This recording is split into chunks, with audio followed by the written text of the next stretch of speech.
Elon Musk the famous coat ఒకటి ఉంది. అదేమిటంటే I think it is possible for ordinary people to be extraordinary. సామాన్య ప్రజలైనటువంటి మనం గొప్పవాళ్లుగా ఎదిగే అవకాశం మనకు కూడా ఉంది. నా జీవితం ఎప్పుడూ ఇక ఇంతేనా అనే పొజిషన్ నుండి లైఫ్ లో నీకు కావాల్సింది నీకు నచ్చింది సాధించుకునే స్థాయికి వెళ్ళగలవని ఎలాన్ మస్క్ తన జీవితం ద్వారా చేసి చూపించాడు. ఎలాన్ మస్క్ జీవితం కూడా ఒకప్పుడు చాలా ఆర్డినరీగానే ఉండేది. ఎలాన్ మస్క్ చిన్నపిల్లవాడిగా ఉన్నప్పుడు వెజిటబుల్ గార్డెన్ లో పనిచేశారు. ఎలాన్ మస్క్ బాల్యం చాలా కష్టాలతో గడిచింది. అంతేకాకుండా ఎలాన్ మస్క్ కాలేజీలో చదువుకునే రోజుల్లో ఒక లంబర్ మిల్లో పనిచేసేవాడు. తన జీవితంలో ఎలాన్ మస్క్ చేసిన అతిపెద్ద కష్టమైన జాబ్ ఇదేనని ఎలాన్ మస్క్ చెప్పారు. లంబర్ మిల్ అంటే ఈ చెట్లను కొట్టి కలపను వేరు చేసి దానిని వేడి చేసి ముక్కలుగా కట్ చేసే పని అనమాట. ఆ లంబర్ మిల్ లోని బాయిలర్ రూమ్ లో ఎలాన్ మస్క్ పనిచేసేవాడు.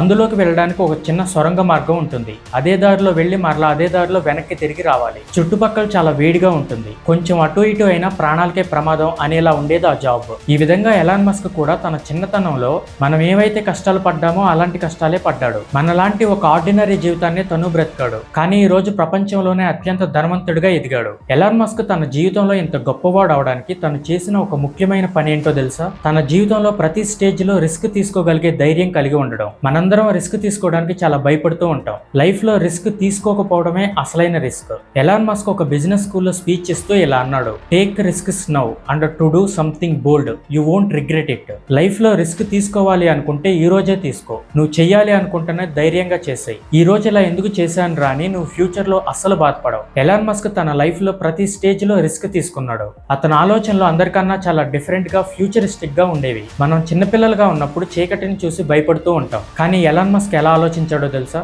700 నానోమీటర్ల వేవ్ లెంత్ లో ఫోటాన్లు లేకపోవడం వల్లనే చీకటి అనేది కలుగుతుందని తెలుసుకుని దీని గురించి మనం ఎందుకు భయపడాలి అనుకున్నాడు. ఎలాన్ మస్క్ తనకి 10 సంవత్సరాల వయసు వచ్చేసరికి కంప్యూటర్ ప్రోగ్రామింగ్ రాయడం మొదలు పెట్టాడు. 12 సంవత్సరాల వయసులో బ్లాస్టర్ అనే వీడియో గేమ్ ని క్రియేట్ చేసి దాన్ని అప్పట్లో $500 అంటే సుమారు 40,000 రూపాయలకు అమ్మాడు. ఆ తర్వాత ప్రపంచంలోనే ఎంతో గొప్ప యూనివర్సిటీ అయిన స్టాన్ఫర్డ్ యూనివర్సిటీలో ఎలాన్ మస్క్ PhD చేయడానికి జాయిన్ అయ్యారు. కానీ ఆ యూనివర్సిటీలో జాయిన్ అయిన కొన్ని రోజులకే తన చదువును మధ్యలోనే ఆపేశాడు. అలా చదువు మధ్యలోనే ఆపేసిన ఎలాన్ మస్క్ తన మొట్టమొదటి కంపెనీ అయిన జిప్టూ కార్పొరేషన్ ని స్థాపించాడు. అలా ఆ కంపెనీని డెవలప్ చేసి దానిని అప్పట్లో సుమారు 2 కోట్ల రూపాయలకు అమ్మేశాడు. అప్పటికి ఎలాన్ మస్క్ వయసు 28 సంవత్సరాలు మాత్రమే. ఆ తర్వాత పేపాల్ అనే ఆన్లైన్ బ్యాంకింగ్ కంపెనీ మొదలుపెట్టి కొన్ని సంవత్సరాల తర్వాత దాన్ని కూడా అమ్మేశాడు. 2002లో సుమారు 12,000 కోట్లకు పేపాల్ ని అమ్మేశాడు. స్టాన్ఫర్డ్ యూనివర్సిటీలో చదువును మధ్యలోనే ఆపేసి సొంత కంపెనీ పెట్టాలి అనుకోవడం ఎలాన్ మస్క్ తన జీవితంలో తీసుకున్న మొట్టమొదటి